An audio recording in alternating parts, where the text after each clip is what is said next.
புத்தகம் 3 தெய்வீக தாயின் புத்தகம். காண்டோ 3 ஆவியின் வீடு மற்றும் புதிய படைப்பு பக்கம் 319. அவரது உலகளாவிய அனுதாபம் மேலெழுந்தது. கடல் போல மகத்தானது படைப்பின் சுமை.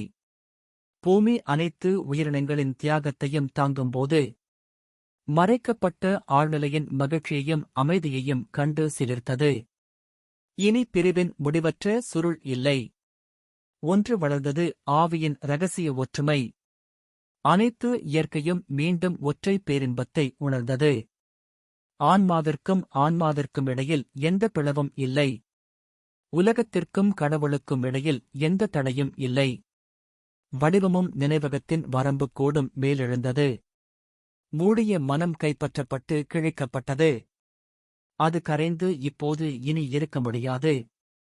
உலகத்தை உருவாக்கிய ஒரே உணர்வு காணப்பட்டது. இப்போது எல்லாம் ஒளி மற்றும் சக்தி. அதன் கடைசி மெல்லிய மயக்க சுவட்டில் ஒழிக்கப்பட்டது. சிறிய சுயத்தின் வட்டம் போய்விட்டது. தனி உயிரினத்தை இனி உணர முடியாது. அது மறைந்து தன்னை இனி அறியவில்லை. ஆவியின் பரந்த அடையாளத்தில் தொலைந்து போனது. அவரது இயல்பு அனைத்தையும் ஒரு இயக்கமாக வளர்ந்தது. அனைத்தும் அவர் என்பதைக் கண்டறிய தன்னை ஆராய்ந்து அவரது ஆன்மா தன்னிடமிருந்து திரும்பி ஒரே உச்சத்தில் சேரும். அனைத்தின் ஒரு பிரதிநிதி. மனித சூத்திரம் மீறப்பட்டது. மீற முடியாததை மறைத்து மனிதனின் இதயம் ஒரு கடவுளின் வலிமையான துடிப்பை கருதியது. அவரது தேடும் மனம் அறிந்த சத்தியத்தில் நின்றது. அவரது வாழ்க்கை உலகளாவிய வாழ்க்கையின் ஓட்டம். அவர் உலகின் மிக உயர்ந்த கோட்டில் நிறைவாக நின்றார். உலகத்தைத் தாண்டி ஏற்றத்திற்காக காத்திருந்தார். உலகம் காப்பாற்ற இறங்குவதற்காக காத்திருந்தார்.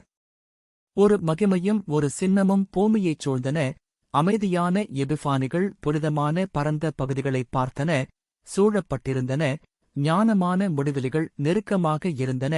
பிரகாசமான தொலைதூரங்கள் அருகிலும் உறவினர்களிடமும் சாய்ந்தன. அந்த மகத்தான பிரகாசத்தில் உணர்வு தோல்வியடைந்தது. புத்தகம் 3 தெய்வீக தாயின் புத்தகம்.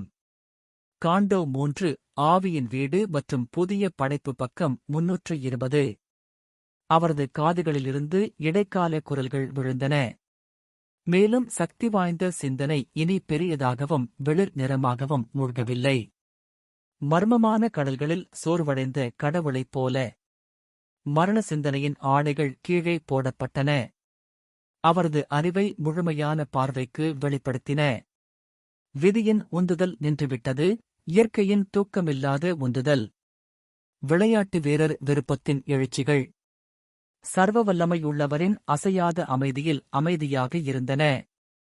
அவரது உறுப்புகளில் வாழ்க்கை பறந்ததாகவும் ஊமையாகவும் கிடந்தது. நிர்வாணமாக, சுவரற்றதாக, பயமின்றி அது அழியாமையின் மகத்தான மரியாதையைத் தாங்கியது. கடைசி இயக்கம் இறந்தது. ஒரே நேரத்தில் அசையாமல் போனது. காணப்படாத ஆழ்நிலையின் கை அவரது கால்களில் வைக்கப்பட்டது. ஆவியின் அளவிட முடியாத முத்திரை.